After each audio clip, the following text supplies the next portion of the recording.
Avant de lancer l'épisode, petit aparté pour te parler de la Tribu Boost. C'est une communauté d'entrepreneuses dont je fais partie. À l'origine, il y a Coco de Boost que j'ai reçu dans l'épisode 20. La Tribu Boost, c'est une plateforme de ressources et de communication, des webinaires, des conférences et des talks, des défis pour sortir de sa zone de confort et des rendez-vous en présentiel à Namur, Liège, Bruxelles et dans le Brabant wallon.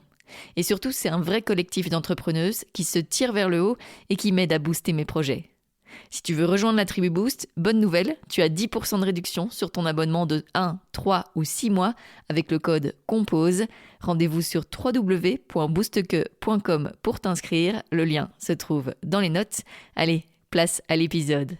COMPOSE, épisode 81. La raison pour laquelle j'ai voulu entreprendre, c'est de voler de mes propres ailes, de pouvoir créer mes propres projets, de prendre mes propres décisions. Je pense que c'est plus ça, c'est vraiment de la liberté au quotidien, avec des contraintes d'office, parce qu'en tant qu'entrepreneur, on n'a pas le même confort qu'un employé, mais je pense qu'on apprend à vivre avec les contraintes, comme on apprend à vivre avec du confort, mais faut savoir redescendre en fait. Et je pense que toute personne qui veut se lancer, qui a été employé ou qui veut être entrepreneur un jour, indépendant, il faut qu'il ait l'humilité de pouvoir redescendre et accepter que il y a des sacrifices à faire au départ, que ce soit des sacrifices financiers ou des sacrifices de temps ou des sacrifices humains, quoi. Donc ça représente, j'ai pas du tout répondu à ta question, mais ça représente de la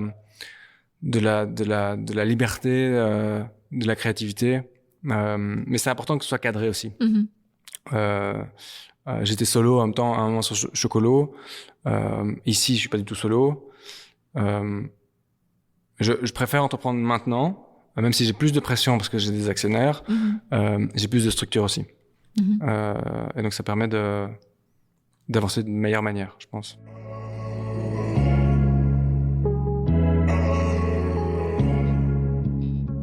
Bienvenue sur Compose, le podcast de celles et ceux qui osent créer, un podcast produit par moi, Julie Mouvet. Journaliste de formation, je propose aujourd'hui mes services en communication, community management, copywriting, vidéo, podcast, relations presse, animation de conférences ou table ronde, formation. Bref, je fais ce que j'aime, créer, raconter, connecter. Place à l'épisode. Cette semaine, j'ai le plaisir de recevoir Louis Fallis, entrepreneur et créateur des marques Chocolo et So Wood Kombucha.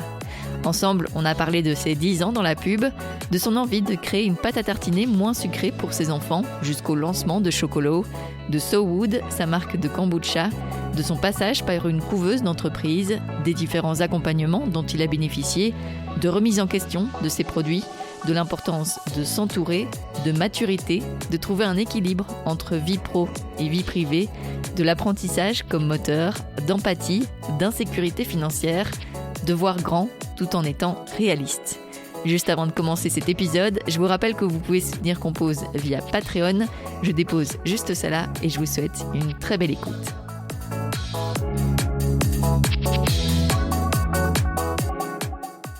Merci Louis d'être avec moi aujourd'hui sur Compose. Avec plaisir. Tu es donc le CEO de Living Forest. Tu as créé une marque de kombucha et une marque de pâte à tartiner. On va y revenir sur ces deux projets, mais je voudrais justement d'abord aller au début. Comment est né ton intérêt pour la food ? Très bonne question. Je pense que j'ai toujours été quelqu'un qui est bien aimé manger au final et cuisiner. Je pense que c'est la base aussi pour commencer à entreprendre dans l'agroalimentaire. Et donc, en fait, rapidement, au niveau background, donc j'ai étudié le marketing, j'ai travaillé en agence pas mal, et puis le Covid est passé par là, et j'ai décidé de changer un peu ma manière de travailler, de vivre au final. Et j'ai voulu entreprendre, j'ai imaginé plein de projets, depuis le rachat d'une ferme pour faire maraîcher jusqu'à, au final, pas mal de produits agroalimentaires. Et donc c'est vraiment je pense le mix entre vouloir bien manger, mieux manger et vouloir entreprendre qui ont fait que je suis arrivé là. Et d'où ça devenait cette envie d'entreprendre ? J'ai grandi dans un écosystème entrepreneurial. Mes parents ont toujours été entrepreneurs. Mon père a créé une chaîne de magasins. Ma mère avait son magasin. Et puis mon frère a commencé à entreprendre dans le food justement. Donc c'est peut-être plus le dernier échelon qui m'a poussé à vraiment me lancer. En pouvant tangibiliser que c'était faisable au final, à notre époque. Et donc c'est un peu, j'ai vraiment grandi dans l'entrepreneuriat. Je me suis jamais dit, je vais d'office entreprendre, mais je me suis jamais dit que j'allais pas le faire non plus. Ouais. Et donc voilà. Et les études de marketing que tu as fait, c'était à l'EFEC. Ouais. Là aussi, on aide un peu cette fibre entrepreneuriale à naître. Exactement. J'avais fait en dernière année une option création, gestion de société. Donc effectivement, ça a aidé avec tous les éléments pratiques. On a vraiment un projet hyper pratique. On devait créer un produit, le commercialiser. Même si le produit au final, on va pas en parler, mais le produit était pas trop réalisable pour le marché, on va dire. Tu titilles un peu la curiosité des gens là. Pas dire. Mais ça a aidé vraiment à structurer le besoin. Et puis après, j'ai travaillé en agence où je manageais un peu des équipes, donc où j'étais très indépendant. Je gérais des comptes comme un indépendant au final pour l'agence. Donc c'était tout mon parcours a fait au final qu'il y avait une finalité qui devait être l'entrepreneuriat, je pense. Et quel bilan tu tires justement de ces 10 ans dans la pub? Beaucoup de positifs. Donc j'ai rencontré beaucoup de belles personnes avec qui je suis encore en contact, qui sont encore des amis aujourd'hui. Au final, beaucoup de stress aussi dans ce métier-là, mais du stress positif. Et je pense que globalement dans la vie, peu importe ce qu'on fait comme travail, avec qui on travaille, il y a beaucoup de choses qui partent de nous-mêmes, et à partir du moment où on est, je pense, une bonne personne, on s'entoure bien et on peut voir les choses positivement. Trop bien. Et du coup, Chocolo, ça c'était le premier projet, les pâtes à tartiner. Ouais. Ça c'est un déclic tout simple, c'est avec tes enfants? Ouais, exactement. Donc j'ai 2 enfants qui sont aujourd'hui plus âgés, qui aujourd'hui ont 8 ans et 5 ans. Mais à l'époque, mon fils était tout petit, je pense qu'il avait 2-3 ans. Et donc c'était l'idée de commencer le choco à un moment. Le sucre, on dit toujours que c'est le plus tard possible. Au final, et le constat était simple, c'est un jour on a acheté une pâte à tartiner, on a regardé l'étiquette, on s'est dit c'est pas possible de faire manger ça à des enfants ou à des adultes, c'est un peu trop sucré, beaucoup trop sucré. Et donc c'était un peu dans la phase je recherche ce que je veux faire, dans quoi je veux entreprendre, et donc pourquoi pas créer une pâte à tartiner moins sucrée. Puis on a rajouté des couches au niveau durabilité en intégrant des légumes dedans. Et donc 2022 j'ai lancé ça. Ouais, exactement. Et justement, comment t'as travaillé en fait pour élaborer les recettes, etc.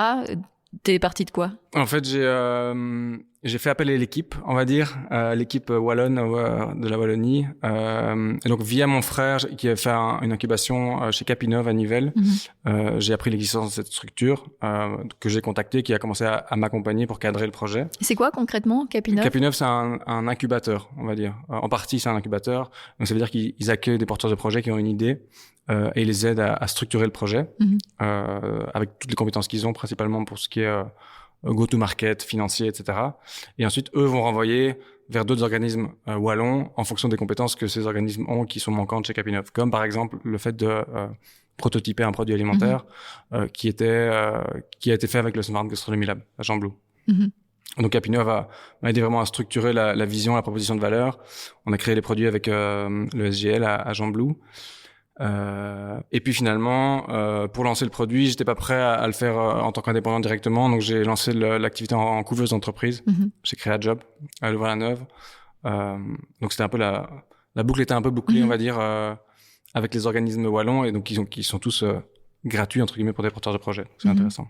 Qu'est-ce que ça t'a apporté déjà d'avoir cet accompagnement de Capinov au niveau de ton idée? Enfin voilà, ça a vraiment aidé à développer un produit concret? Ouais, un produit concret et vraiment une proposition de valeur de dire c'est très beau de faire une pâte à tartiner avec des légumes qui est moins sucrée, mais pourquoi, comment, qu'est-ce qu'on va mettre en avant d'un point de vue marketing, à qui est-ce qu'on va la vendre, à quel prix est-ce qu'on va la vendre, le prix, est-ce que c'est juste le prix du marché ou est-ce que c'est en fonction de ton food cost, chez qui tu vas aller produire, parce que je peux le faire en cuisine mais c'est pas mon métier non plus de produire des produits alimentaires. Donc c'est vraiment étape par étape, que ce soit pour des produits alimentaires ou des services ou peu importe, c'est vraiment structurer le projet pour qu'il soit prêt à être lancé sur le marché.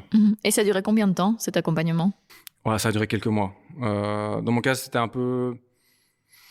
C'est pas un vrai accompagnement aussi long que ça pourrait l'être au final. Donc j'ai fait une semaine d'accélération où ça a vraiment travaillé à mort. Je pense que c'était même pendant Covid, pendant un déconfinement. Donc il y a toute une campagne digitale pour voir si les gens prenaient aux produits sur les réseaux sociaux. Et puis après, ça je pense que c'était en septembre-octobre, puis j'ai contacté la couveuse, donc je suis rentré en couveuse à partir du 1er janvier. Donc ça a été assez rapide. Généralement, par exemple, Créa Job, eux proposent un accompagnement pré-couveuse, je pense, de 1 an avant de réellement lancer la couveuse. Ouais. Et l'avantage de la couveuse d'entreprise, c'est que pendant que tu lances ton activité et avant, tu peux toucher ton chômage et le chômage est gelé, donc il n'y a pas de dégressivité. Après, je sais pas très bien comment ça se passe, les chômages maintenant, mais... Oui, voilà. C'est ça. Ça vient de changer. Et justement, tu disais, tu n'étais pas prêt à prendre le statut d'indépendant tout de suite. C'était vraiment une phase de sécurité aussi. Enfin, tu concrétisais ton projet, mais voilà, tu avais cette petite sécurité du chômage. C'était vraiment cet aspect-là qui t'a poussé à aller vers la couveuse? Ouais, vraiment. Dans le sens où c'est un peu compliqué de se projeter sur des revenus réels basés sur cette activité-là. Allez, honnêtement, avant de connaître la couveuse, je comptais me lancer en tant qu'indépendant, mais je me suis dit, ça vaut la peine de tenter. Il y a très peu de contraintes au final. Oui, on est chômeur, on est demandeur d'emploi. On doit pointer au chômage comme n'importe quel demandeur d'emploi. Mais en parallèle de ça, on est accompagné. On travaille vraiment 5 jours semaine ou voire 7 jours semaine pour le projet. Et à la fin de la couveuse, le seul coût que ça a, c'est que la couveuse prend un pourcentage sur la marge brute des résultats si c'est positif. Dans mon cas, c'était négatif, donc ils ont rien pris. Mais ça a vraiment permis pendant 18 mois de tester le produit sur le marché et de pouvoir ensuite me lancer en tant qu'indépendant sur base du potentiel de ce projet-là et sur base des autres projets que j'avais en parallèle. Et ton produit, du coup, à ce moment-là, c'était quoi? Enfin voilà, qu'est-ce qui composait ces pâtes à tartiner? Alors c'était très simple. L'objectif, c'était d'être le plus clean label possible. Donc il y avait 3 ingrédients, un légume, un oléagineux et du chocolat. Et donc le but, c'était d'être le plus durable possible, donc d'aller chercher les légumes chez des maraîchers en Belgique en frais, les transformer, les intégrer dans le produit. On utilise des noisettes et des amandes bio qui viennent d'Italie et d'Espagne pour les amandes, et du chocolat équitable ou bean to bar en Belgique, donc vraiment des trucs hyper qualitatifs qui au final après coup étaient un peu une contrainte dans le sens où ça coûte beaucoup plus cher, mais en fait le produit a très bien marché quand j'étais en activité, quand je pouvais vraiment vendre le projet. Mais je me suis rendu compte aussi qu'au fur et à mesure, au moins je mettais d'énergie dans le projet, au moins ça se vendait, parce qu'il y avait des éléments qui bloquaient, et plus liés au produit lui-même, pas au projet. Donc toutes les valeurs du projet, elles font encore écho. Par contre, le produit, au niveau texture, au niveau conservation, etc., n'était pas 100% abouti. Donc aujourd'hui, on a commencé un travail de reformulation du produit avec le labo. Trop bien. Ouais. Oui, et du coup, le Smart Gastronomy Lab, donc c'est un atelier de prototypage, mais spécialisé en food. C'est ça. Comment ça se passe, l'accompagnement, concrètement? De manière assez simple, on a tous les contacts, entre guillemets. Tu peux être demandeur d'emploi ou tu peux être une entreprise. C'est juste que la quote-part de Wallonie Entreprendre va être différente en tant que porteur de projet sans numéro de TVA. C'est vraiment gratuit en tant qu'entreprise wallonne. Donc, si tu es domicilié à Bruxelles, ça marche pas. Donc, il faut vraiment être domicilié en Wallonie. Je pense que tu payes 10% ou 15% de l'accompagnement, donc ça revient pas à grand-chose. Donc tu arrives, tu fais un call avec eux où tu expliques ton projet. Eux te posent beaucoup de questions et eux peuvent voir ensuite s'ils peuvent réellement t'aider sur base de leurs compétences, mais également sur base de la faisabilité produit. Parce que parfois, il y a des trucs complètement absurdes. Enfin, je travaille avec eux au quotidien, donc ils m'expliquent parfois les typologies de produits qui arrivent chez eux. Parfois, c'est vraiment un peu fou. Et donc après, eux, sur base d'un plan d'expérimentation, font des tests. Ou alors toi, tu vas faire les tests toi-même en cuisine et tu développes ton produit depuis la recette, entre guillemets, la composition des ingrédients, le sourcing, jusqu'à au final la conservation. Donc tu fais les tests de conservation, etc., etc. Donc c'est assez. Mais là, ça prend pas mal de temps quand même. T'es sur au moins 3-4 mois au moins pour avoir un produit final à la fin. Et même si aujourd'hui, le produit, les compositions sont un peu reformulées, tu sentais que les personnes qui t'entouraient étaient positives par rapport à ton projet, pensaient que ça pouvait marcher? Oui, parce que c'est hyper dans l'air du temps. La santé est dans l'air du temps globalement. Et une des premières choses qui ressort quand on parle de santé, c'est la consommation de sucre. Et alors là, tu as l'OMS qui recommande un nombre de grammes de sucre ajouté par jour. Et au final, tu te rends compte qu'avec 2 tartines de bip de pâte à tartiner classique, qu'elle soit bio ou pas, parce qu'on parle souvent de la marque italienne qui est un supermarché qui est mieux que la marque française, mais c'est la même chose. Au final, le sucre, au niveau du sucre, c'est la même chose. Et donc 2 tartines de chocolat, t'as ta dose de sucre pour la journée.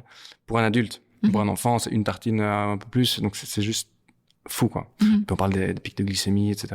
Donc oui, dans les valeurs de santé, de durabilité, de local, ça fait sens. Et les gens m'en parlent encore aujourd'hui parce que ça fait vraiment sens. Mais quand ils m'en parlent, c'est aussi j'ai testé, mais ça se conservait pas très longtemps, c'était dur à tartiner.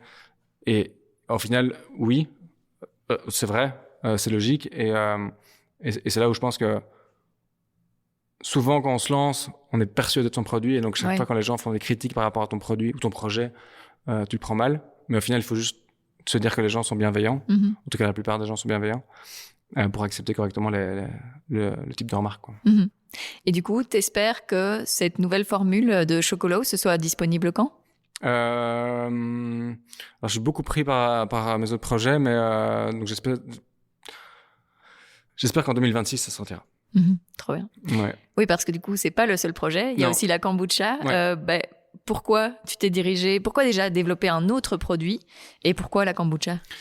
Le kombucha, ouais, le ou la, ça dépend des gens. Oui. Ouais. Je ne sais pas non plus. Je sais pas non plus. Il y en a qui disent la, il y en a qui disent le. Moi, je dis le. Tu dis la. Il y aura des le, des la. Oui, ça va.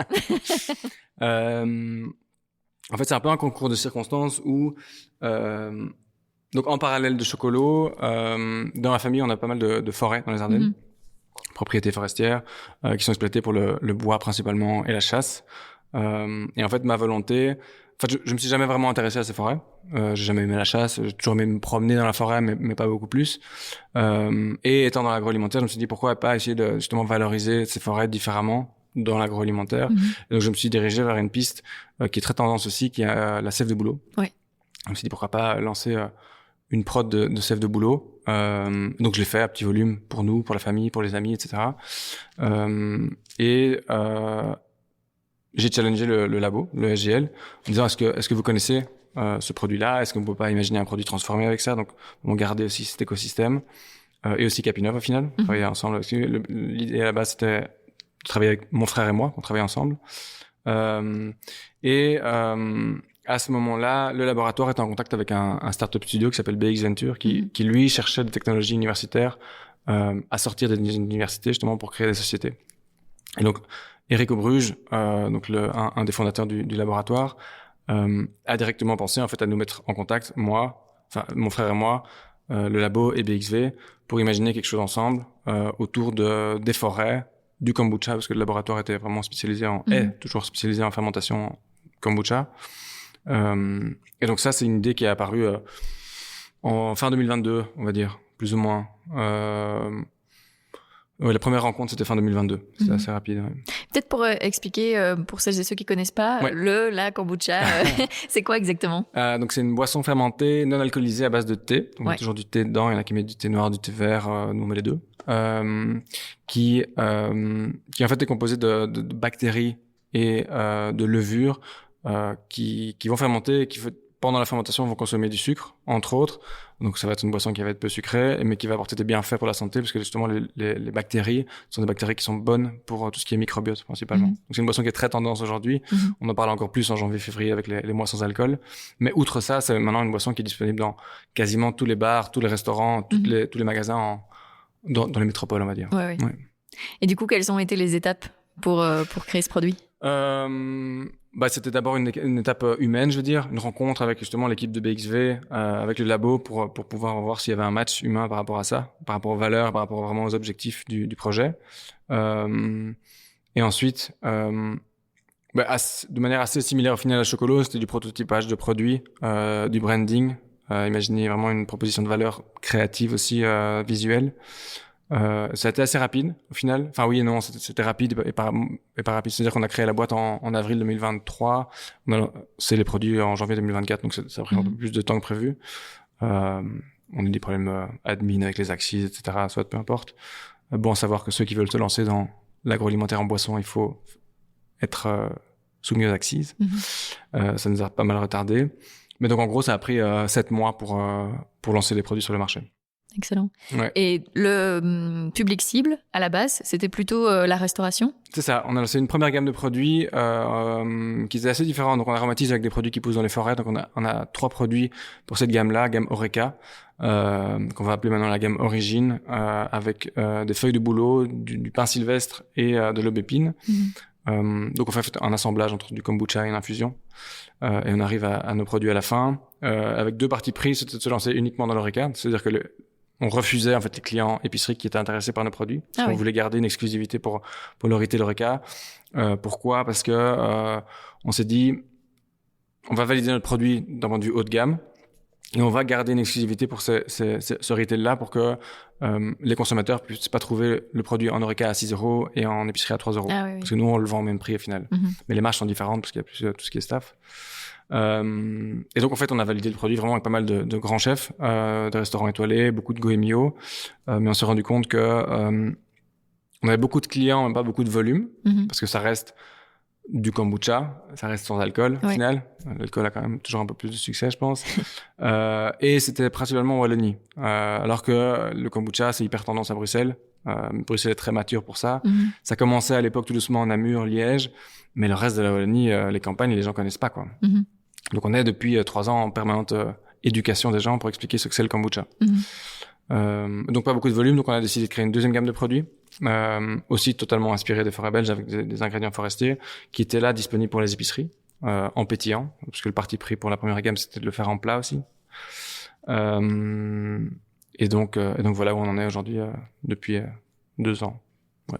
Et pour les restaurateurs, c'était quoi alors le pitch? Comment tu vendais le produit vraiment pour qu'ils mettent ça à la carte? Le pitch c'était d'insister sur les tendances du sans-alcool. Et effectivement, c'était souvent validé par les restaurateurs qui disaient que oui, il y a beaucoup de moins de gens qui boivent, surtout en semaine, surtout en soirée. Les gens veulent vraiment des options sans alcool, mais ils veulent pas de l'eau, ils veulent pas de jus de pomme, ils veulent un truc moins sucré, mais aussi gastronomique. Donc en fait, on a créé ces produits avec avec une œnologue qui nous a aidé à peaufiner les produits d'un point de vue durée de fermentation, dosage de sucre, etc. Mais qui nous a aussi aidé à faire des descriptifs produits pour faire des pairings avec des plats.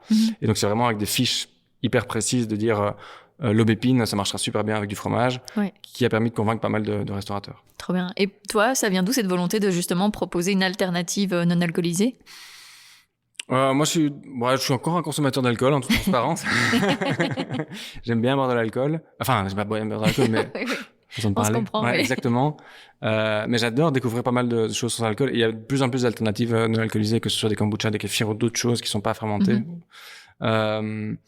Et ma vision, entre guillemets, entrepreneuriale dans l'agroalimentaire, c'est de créer des produits qui sont durables. Et dans la durabilité, tu as cet aspect de santé. Et pour moi, le sans-alcool fait partie de la santé, au final. En plus des couches supplémentaires qu'il y a sur le kombucha. Donc durabilité, innovation, c'est un peu mes deux motos pour entreprendre. Je veux pas faire un projet, je veux pas faire un copier-coller d'un produit existant. Je veux créer vraiment du nouveau. Et donc voilà, c'est comme ça que ça a bien matché. De nouveau, ça a bien matché d'un point de vue humain. On crée vraiment une bonne équipe. Et pluridisciplinaire aussi dans le board. Il y a vraiment des gens qui ont vraiment des compétences différentes, des expériences différentes, qui permettent de vraiment faire avancer le projet correctement. Comment ça se passe justement? Tu peux expliquer un peu, c'est quoi la structure derrière ta boîte? Oui. Donc on fait partie du startup BX Venture, donc une de leurs startups. Il y a d'autres startups, mais qui sont un peu plus dans la tech que nous, même si on a un élément tech. Je reviendrai dessus après.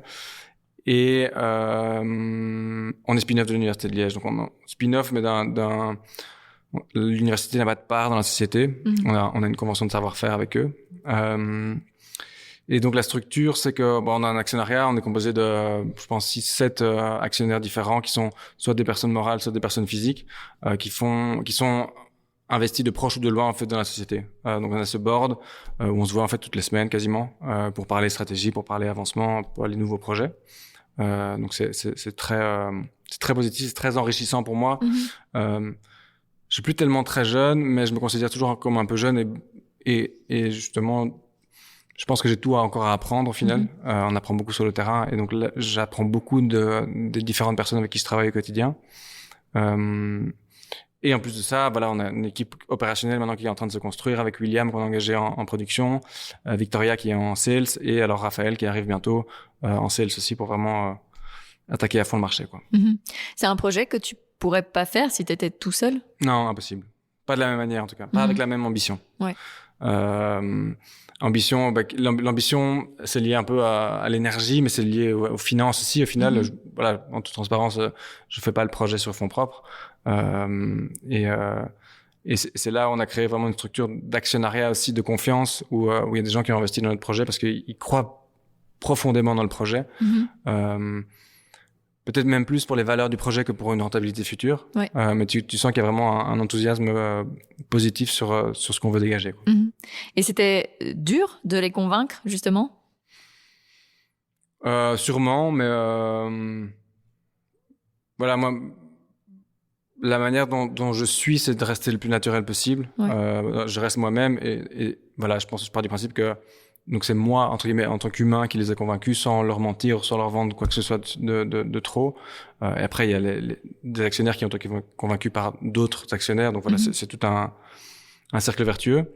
Mais non, je pense que c'est à partir du moment où on reste soi-même, et si les gens sont convaincus, voilà, je pense que c'est assez positif, quoi. Ouais. Parce qu'il fallait aussi convaincre de, entre guillemets, ta légitimité, étant donné que tu viens pas de l'agroalimentaire de base. Exactement. Voilà, fallait aussi prouver que tu savais ce que tu faisais, quoi. Ben oui, en fait, je me définis comme un généraliste. Ouais. En fait, de par mon background, qui est déjà marketing, c'est très généraliste. On fait un peu de tout. Et plus mon expérience professionnelle, voilà, je touche à tout, je peux toucher à tout, mais je suis pas un spécialiste, donc je sais pas prototyper un produit alimentaire ou je sais pas faire une levée de fonds au final. Donc c'est là où on a vraiment de la force dans le projet. Ça veut dire qu'il y a vraiment toutes ces personnes qui ont des compétences différentes, des réseaux différents, qui permettent de chacun à son échelon faire avancer le projet pour que ça avance en parallèle, quoi. Oui, on dit souvent le plus important, enfin une des choses les plus importantes dans un projet entrepreneurial, c'est vraiment de s'entourer, de bien s'entourer. Ouais, exactement. Pour moi, c'est vraiment la clé. C'est il y en a qui le font très bien tout seul, hein, mais ça dépend du type de projet, de produit. Tout seul, tu peux jamais le faire tout seul. Tu peux t'entourer dans l'actionnariat ou tu peux t'entourer avec des sous-traitants. Mais je pense qu'il n'y a pas de bonne ou de mauvaise manière de le faire. Tout est une question de vision, d'ambition aussi. Et donc aujourd'hui, c'est So Wood. Je pense pas qu'on ait dit le nom. So Wood, c'est la marque, voilà, exactement. De la marque. Donc maintenant, on peut trouver déjà la So Wood dans des magasins bio. Enfin voilà, tout le monde peut acheter sa bouteille, quoi. Exactement, sa bouteille ou sa canette. Donc c'est disponible en épicerie bio, épicerie fine. C'est disponible dans quelques Deleuze, quelques Carrefour. Donc on commence tout doucement à démarcher un peu plus gros. On a vraiment une grosse validation du produit à tous les événements qu'on fait. C'est très positif. Et donc, on commence à se déployer tout doucement. Il y avait pas justement une crainte de créer une frustration chez les gens. Voilà, tu vas au resto, tu bois le produit, t'aimes bien, mais en fait après tu peux pas en avoir, t'en procurer, quoi. Si, et c'est probablement une des raisons aussi pour lesquelles on a lancé la gamme B2C au final. Et donc on a un e-shop où les gens peuvent acheter leurs produits. Mais oui, au début c'était vraiment ça. C'est assez frustrant. Pour les épiceries, pour les consommateurs, qui trouvaient nos produits trop bons, mais qui pouvaient pas les trouver nulle part. Et donc c'était un peu ça a aidé à faire basculer la nouvelle gamme de produits, quoi. Et tu le disais, maintenant c'est disponible en bouteille et en canette. Pourquoi les canettes, vous l'avez rajouté? Parce qu'en fait c'est très technique, parce que c'est les bouteilles qu'on utilise avec une capsule, donc c'est un peu difficile pour le on the go. Donc on a créé des canettes principalement pour le on the go et pour certains retailers aussi qui nous demandaient des canettes, qui sont plus tendance aussi, c'est un peu plus durable parce que nos bouteilles sont pas réutilisables. Donc on sait qu'aujourd'hui que les canettes ça se recycle très bien. Et l'objectif c'est vraiment de continuer assez fort dans la canette, plus la canette que la bouteille maintenant. Et là pour l'instant vous êtes en train de vous installer justement dans un nouveau lieu et on y est à Louvain-la-Neuve. Voilà, c'est quoi les semaines à venir par rapport à vos projets? Donc là c'est le début de l'année, mais c'est probablement la plus grosse période de l'année ou depuis le début du projet, dans le sens où on accueille un nouveau membre dans le staff, donc Raphaël, qui va commencer en tant que sales et business developer, qui est un jeune aussi qui en veut, qui a un très bon mindset. Donc on a beaucoup on croit beaucoup dans le potentiel de la personne. En plus de ça, on déménage à Louvain-la-Neuve, donc on est à Jean-Blou pour l'instant au niveau brassage. On déménage dans un beaucoup plus grand espace, donc on est en train de construire vraiment l'espace à Louvain, avec l'objectif d'être opérationnel ici mi-février plus ou moins. On est en train de faire un rebranding de notre marque, vraiment pour relifter, pour apporter de la cohérence et apporter plus d'impact visuel par rapport à ce qu'on a aujourd'hui. Les produits sont très beaux aujourd'hui, mais sont pas très compréhensifs en rayon, donc on essaie vraiment d'apporter de la clarté par rapport à ça. Et alors on développe une nouvelle gamme de produits dont je peux pas encore parler exactement, mais qui sera très cohérente avec tout ce qu'on fait jusqu'aujourd'hui et qui aura des éléments non, je vais pas dire des éléments positifs en plus, mais qui va éliminer certaines contraintes logistiques qu'on a actuellement avec le kombucha. Ok, oui. Et ça te fait peur cette évolution ou justement c'est un peu de l'excitation plutôt? C'est de l'excitation. Ouais, c'est positif. C'est positif. Après, ça a beaucoup de choses en même temps, mais c'est positif parce que les choses avancent et de nouveau En fait, je pense que la base dans l'agroalimentaire, c'est d'avoir du feedback. Et quand tu as du feedback positif sur ton produit, au final, ça donne des ailes parce qu'il y a plus qu'à. Si tout le monde adore ton produit, il y a plus qu'à aller le vendre un peu plus loin.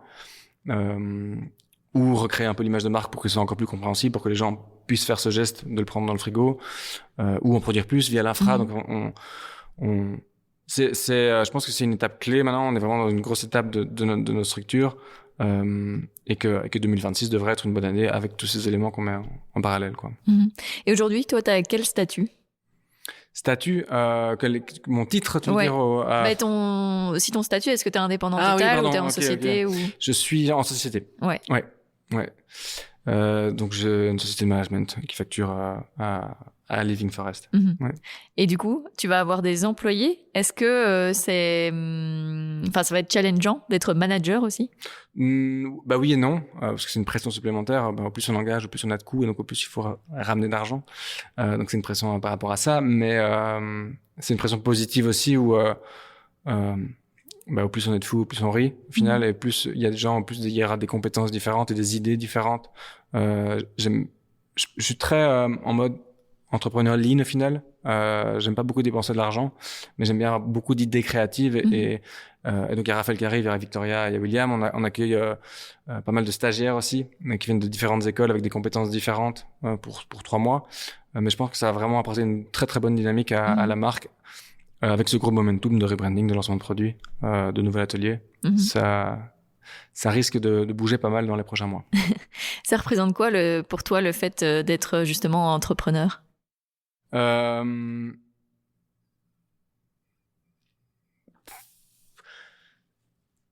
vais pas dire rien. Je pense qu'il n'y a pas de grosse différence. Enfin, c'est une question. Ouais, je sais pas. La raison pour laquelle j'ai voulu entreprendre, c'est de voler de mes propres ailes, de pouvoir créer mes propres projets et prendre mes propres décisions. Je pense que c'est plus ça, c'est vraiment de la liberté au quotidien, avec des contraintes d'office, parce qu'en tant qu'entrepreneur, on n'a pas le même confort qu'un employé, mais je pense qu'on apprend à vivre avec les contraintes, comme on apprend à vivre avec du confort, mais faut savoir redescendre en fait. Et je pense que toute personne qui veut se lancer, qui a été employé ou qui veut être entrepreneur un jour, indépendant, il faut qu'il ait l'humilité de pouvoir redescendre et accepter que il y a des sacrifices à faire au départ, que ce soit des sacrifices financiers ou des sacrifices de temps ou des sacrifices humains, quoi. Donc ça représente, j'ai pas du tout répondu à ta question, mais ça représente de la liberté, de la créativité, mais c'est important que ce soit cadré aussi. J'étais solo en même temps à un moment sur Chocolo. Ici, je suis pas du tout solo.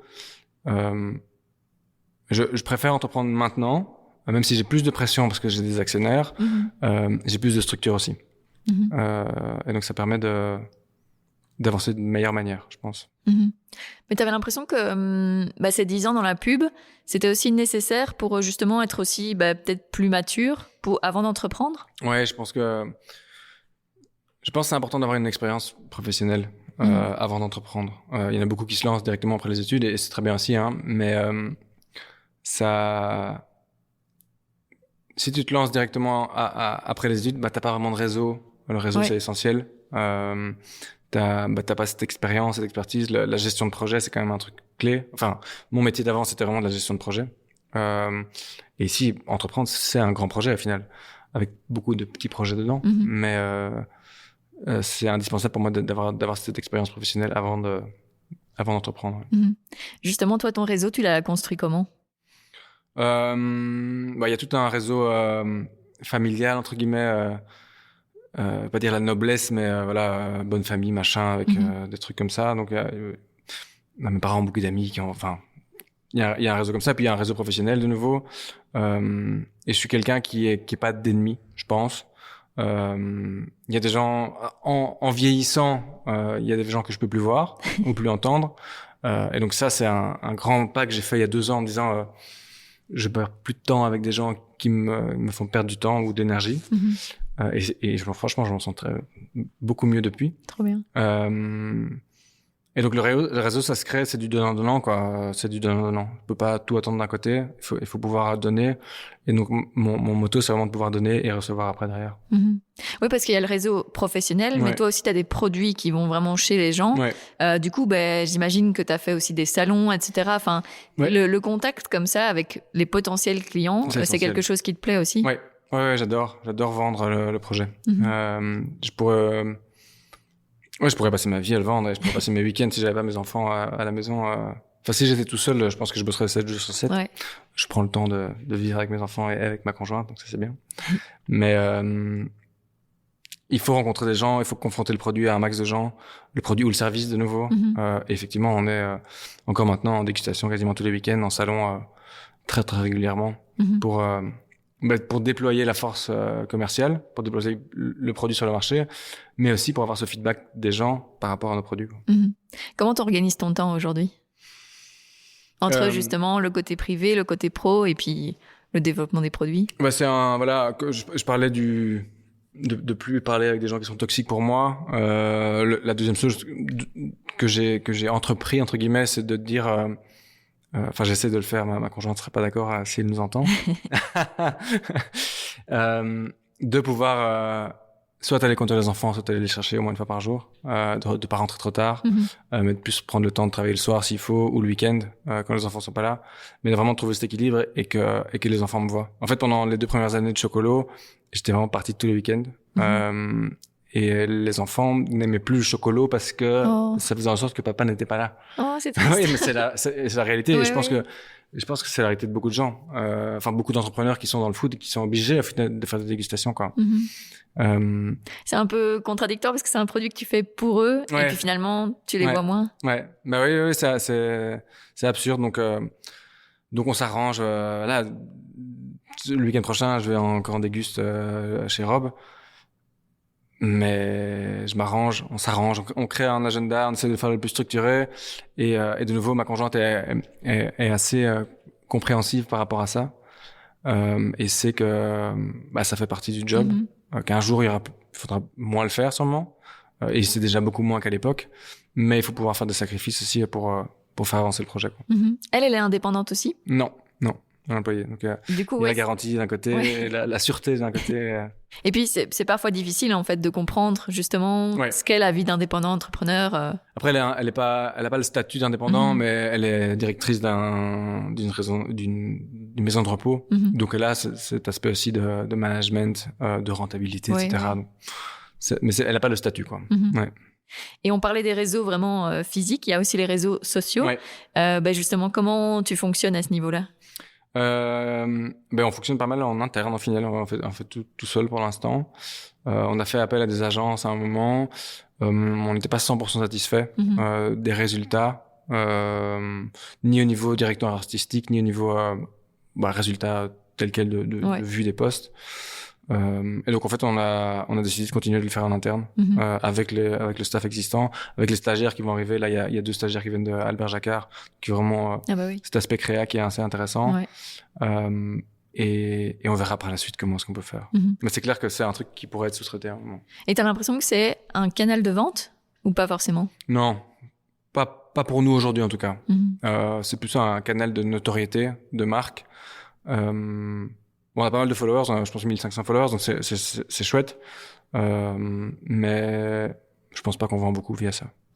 C'est plus du relais. Pour moi, les réseaux sociaux, c'est vraiment du relais entre la marque et les revendeurs et les consommateurs, effectivement, à un moment. Mais on n'est pas dans la volonté aujourd'hui. En tout cas, on le fait pas.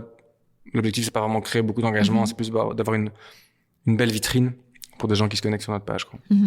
Et toi, est-ce que tu essayes d'incarner justement la marque ou t'as pas envie, entre guillemets, que ton visage soit trop associé? Non, j'essaie de le faire oui et non. Il y en a qui le font plus, qui le font très bien. Il y en a qui le font pas du tout. Je pense que oui, parce que je pense que je dois le faire. Je suis un des fondateurs de la marque. Et donc je l'incarne au final. Autant d'un point de vue média que d'un point de vue que sur le terrain. Donc oui, je dois l'incarner, mais j'aime pas trop me mettre sur toutes les vidéos, quoi, spécialement. Oui, parce que finalement, comme ça part aussi, c'est une histoire familiale, c'est une histoire personnelle, et c'est des valeurs aussi personnelles. C'est ça qui est compliqué de faire la part des choses, quoi. Non, c'est l'ADN vient vraiment de moi. Les forêts, ça vient de nulle part d'autre. Et donc, c'est moi qui incarne vraiment cet ADN d'aromatisation forestière, on va dire, d'origine des Ardennes. Mais j'aime pas trop me mettre en avant. J'aime bien laisser la place à d'autres, au final, s'il y a besoin que d'autres veulent se montrer, quoi. T'as l'impression d'avoir beaucoup appris depuis que t'as fait ce revirement de carrière? Énormément. Et j'apprends encore au quotidien. À tout niveau. C'est ça qui est très enrichissant, au final. Donc, même à 38 ans, on continue d'apprendre et de comment dire, d'augmenter en compétences, au final. Je sais pas si pas augmenter en compétences, je sais pas si ça se dit, mais si, oui. Vraiment, c'est ça qui est trop chouette aussi. Sinon, je le ferais pas. Enfin, si je m'amusais pas et si j'apprenais pas, j'aurais déjà trouvé autre chose. Ouais, l'apprentissage, c'est vraiment un moteur pour toi? Ouais. Le fait d'apprendre et de pouvoir échanger avec des gens. Y a pas que de l'apprentissage théorique, c'est de apprendre sur l'humain aussi. Et manager des gens, c'est pas manager des gens. Enfin, chaque personne est différente, donc pouvoir apprendre à collaborer avec des humains, c'est pas facile. Et donc moi j'ai cette qualité ou pas, est-ce que c'est une qualité d'être très empathique et d'essayer d'écouter un maximum les gens pour pouvoir les aider à grandir aussi. Et c'est ça qui me fait grandir, c'est de pouvoir faire grandir des gens au final. Et en parallèle de ça, effectivement, il faut qu'il y ait des résultats positifs d'un point de vue commercial, d'un point de vue financier.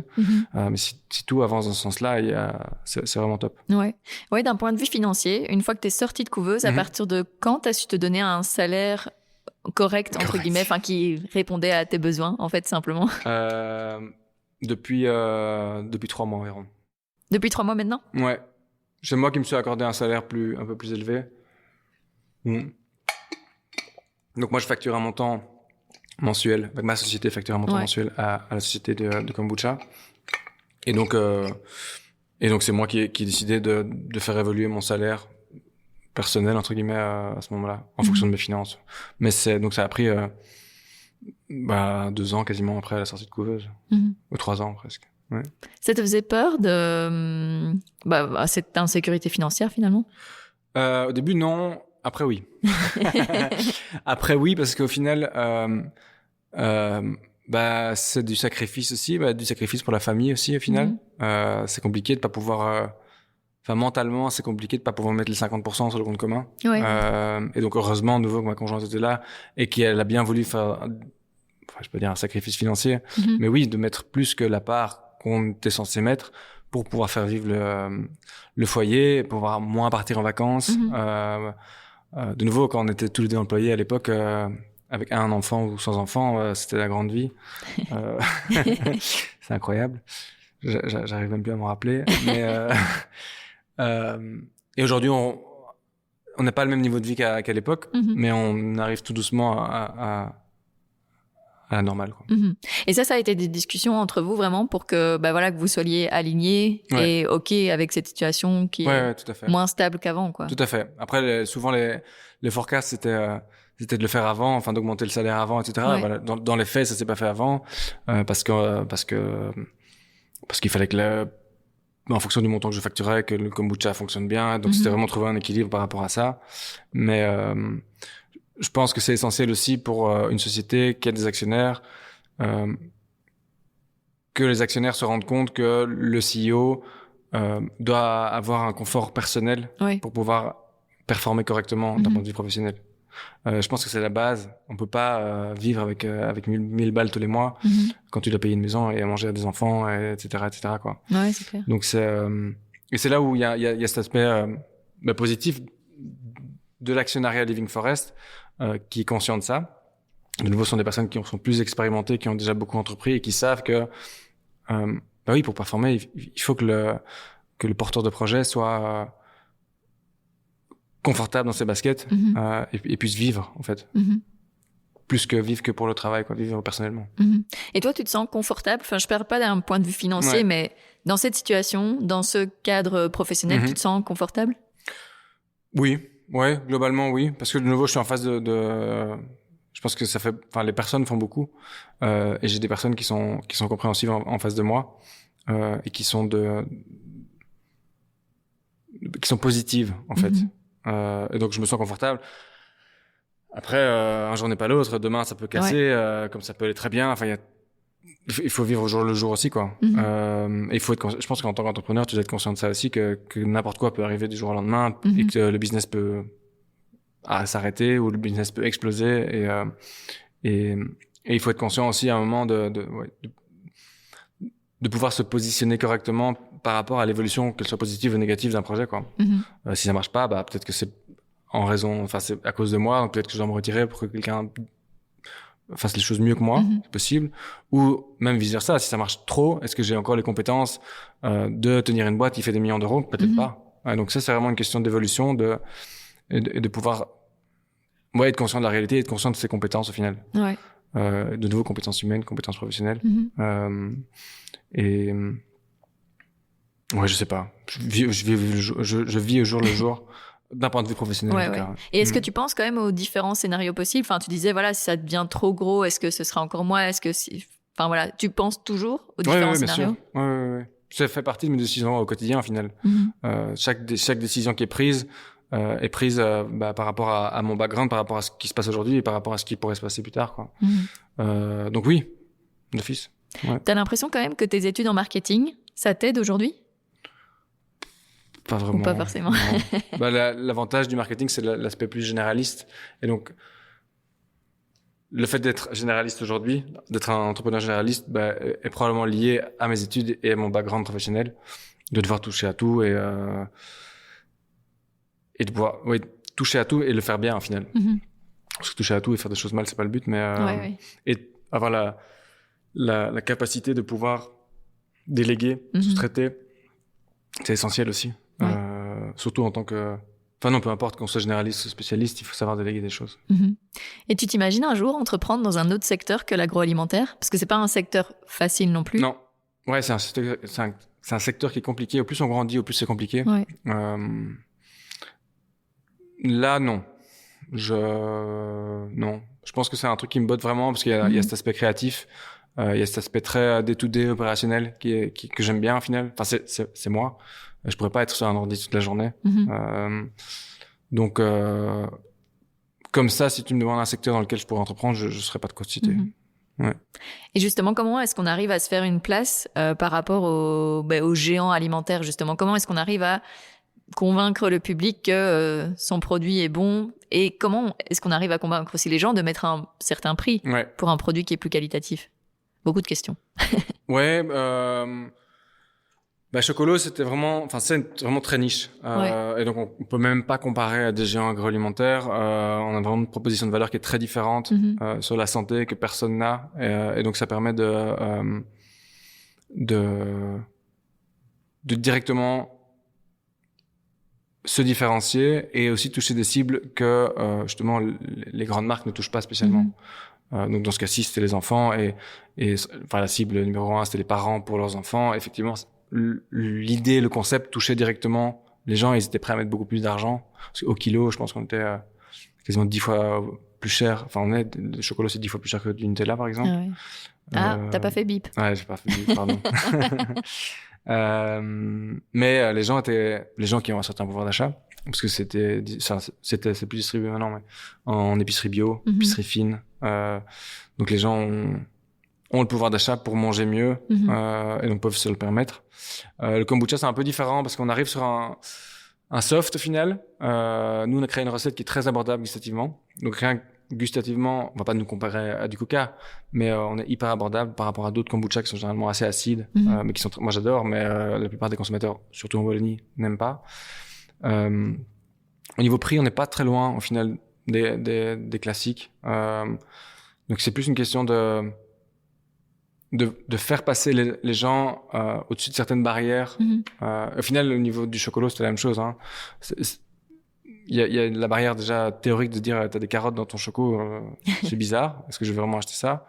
Deuxièmement, c'est moins sucré. Au final, le cerveau attend du sucre quand il mange du chocolat, donc au goût, il faut vraiment pouvoir adhérer. C'était des barrières différentes. Et puis, t'as le prix. Donc, t'avais 3 barrières qui étaient vraiment très grosses quand même, qu'on a su éviter pas mal de fois. Mais au final, tu te rends compte que le produit est essentiel. Donc, même si les gens acceptent les carottes, ils acceptent le moins sucré, ils acceptent le prix, si la texture suit pas derrière, ça va pas marcher, il y aura pas de réachat.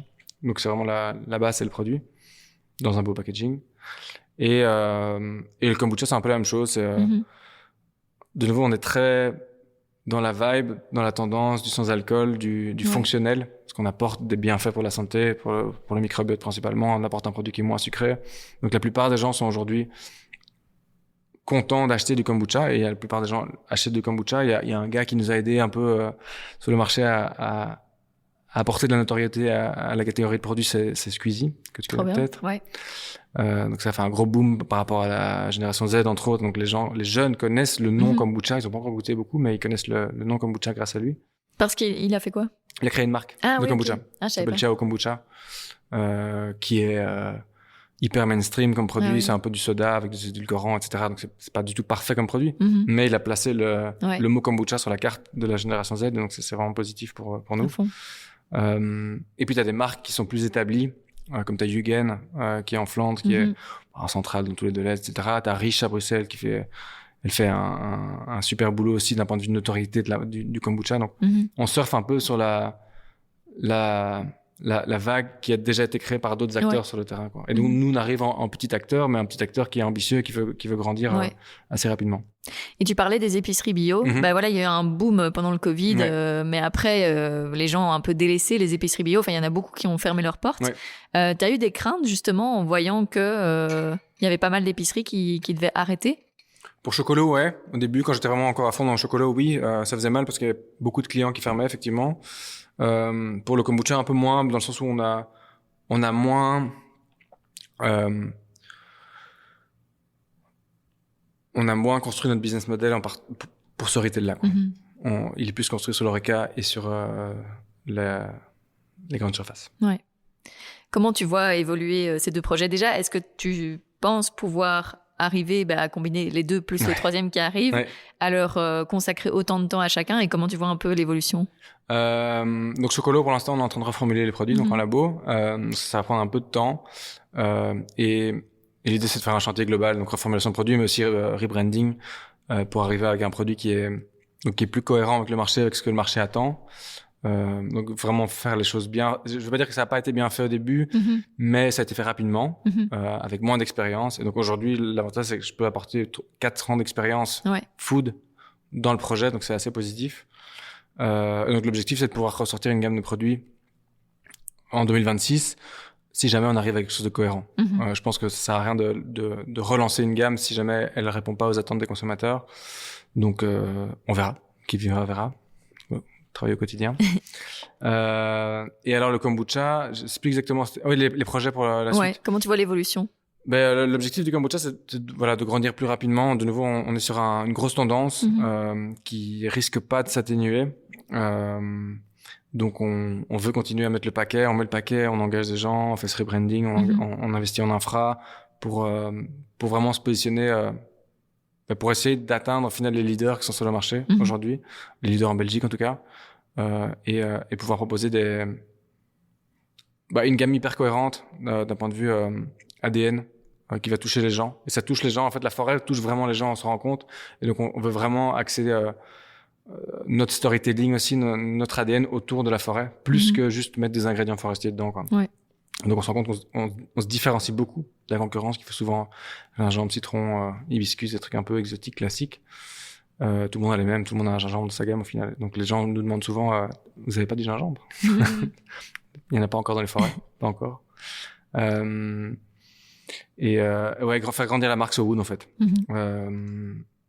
D'un point de vue local et d'un point de vue international, on veut faire un peu d'export aussi. Ça t'en fait déjà?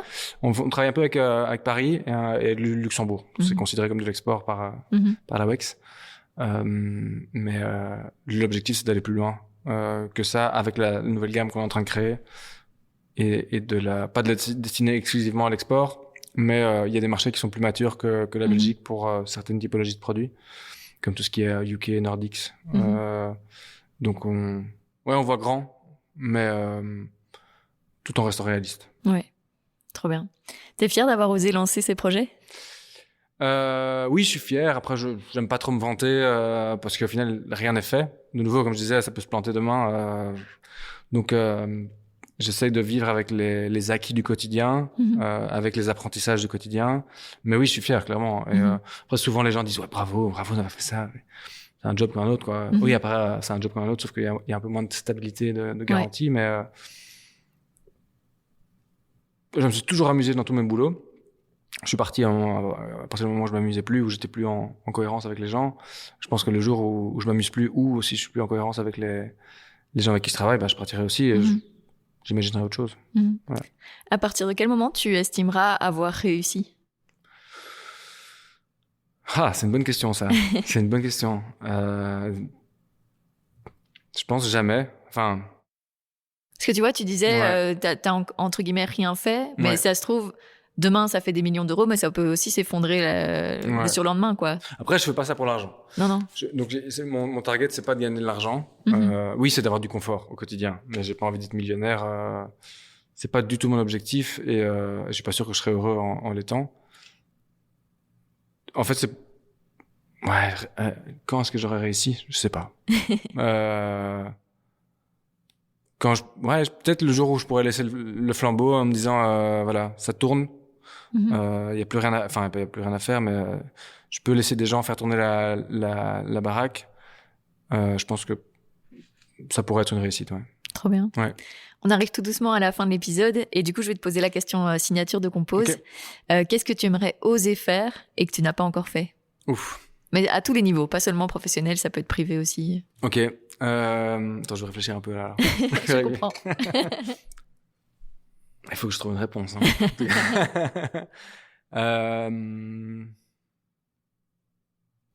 C'est pas oser, on aimerait bien partir 1 an à l'étranger, mais c'est pas oser. Ah, c'est marrant, c'est ce que j'avais en tête pour vous. Mais... ouais. On a déjà fait 1 an au Canada, en fait, à 2.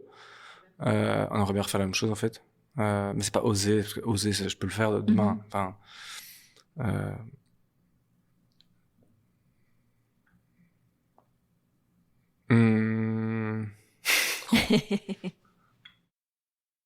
C'est dur, hein?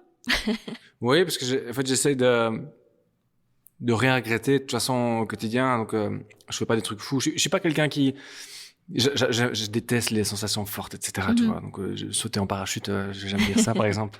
Enfin, oui, peut-être que peut-être que j'aimerais oser le faire pour... Avoir la sensation. Ouais, et pour pouvoir me dire, j'ai fait quelque chose que j'aurais jamais voulu faire, en fait. Ah ouais. Genre, aller à Walibi, tu m'as pas, quoi. Jamais. J'adore, c'est tout ce que moi j'adore faire. Ah, je déteste. Donc ouais, peut-être faire j'aimerais pouvoir oser faire un truc comme ça, faire un saut en parachute. Ouais. Mais là, déjà, j'ai le cœur qui bat, rien que d'y penser, tu vois. Mais je pense que si je le fais, je serais sûrement très fier de moi. Ouais. Mais c'est pas du tout une volonté de le faire. Trop bien. Merci beaucoup. Merci à toi.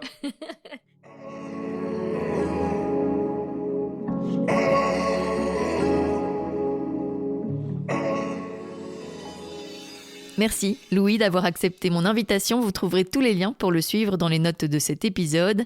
J'espère qu'il vous a plu. Alors si c'est le cas, n'hésitez pas à me le faire savoir en laissant commentaires et étoiles sur la plateforme que vous êtes en train d'utiliser pour écouter et à vous abonner à Compose sur tous les réseaux sociaux. Et puis, si vous voulez m'aider à développer ce projet, n'hésitez pas à le soutenir financièrement via Patreon. Compose est un podcast réalisé entièrement par moi, Julie Mouvet. Le générique a été produit par le talentueux Nucci. À bientôt pour un nouvel épisode.